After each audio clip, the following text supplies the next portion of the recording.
देश में हर साल 21 जून को अंतर्राष्ट्रीय योग दिवस के रूप में मनाया जाता है। अपने शरीर को चुस्त दुरुस्त और तंदुरुस्त रखने के लिए योग और व्यायाम करना काफ़ी ज़रूरी है। इसलिए आज के दिन योग के लिए समर्पित कर दिया गया है। 2015 से हर साल योग के लिए समर्पित ये दिन मनाया जाता है। आज के दिन 75 केंद्रीय मंत्री 75 अलग अलग जगहों पर योग करा रही हैं। इसके लिए कई तैयारियां भी की गईं। प्रधानमंत्री नरेंद्र मोदी ने अंतर्राष्ट्रीय योग दिवस मनाने का ऐलान किया था। आज वो खुद मैसूर में एक कार्यक्रम में शामिल हुए।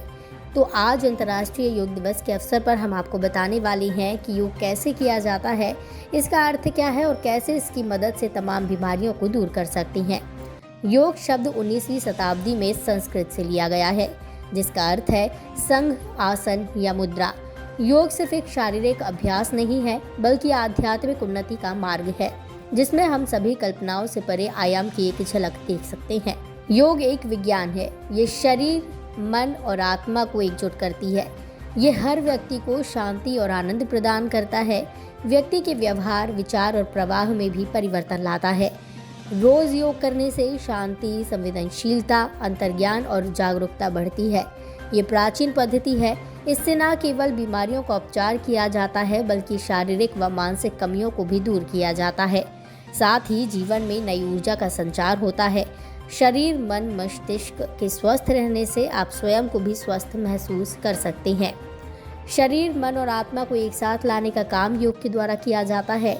योग हमें तनाव मुक्त करता है, जो हमारे दैनिक जीवन में बेहद ज़रूरी होता है। योग से हम चिंता से मुक्ति, आपसी संबंधों में सुधार, अपार शांति, शरीर की प्रतिरोधक क्षमता में सुधार, वजन में कमी, सही समय पर सही निर्णय लेने की क्षमता, मिर्गी रोग से छुटकारा, पेट संबंधित रोगों से छुटकारा, ऊर्जा में वृद्धि जैसे तमाम लाभ प्राप्त कर सकते हैं। योग का महत्व योगाचार्य महर्षि पतंजलि ने योग दर्शन में सूत्रों के रूप में प्रस्तुत किया है।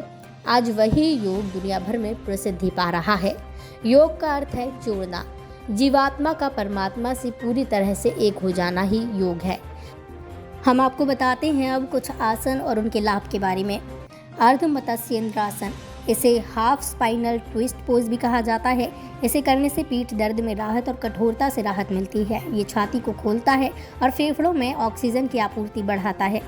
रीढ़ की हड्डी का लचीलापन यह आसन बढ़ाता है। कूल्हे के जोड़ों को कम कर देता है और उनमें कठोरता से राहत दिलाता है।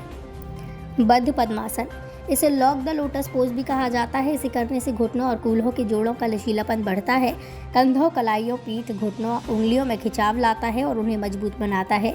पीठ की मांसपेशियों में खिंचाव लाता है और रीढ़ की नसों में रक्त परिसंचरण कराता है। ये पाचन अंगों को उत्तेजित करता है और कब्ज से राहत दिलाता है। इसका दैनिक अभ्यास गठिया में फायदेमंद है।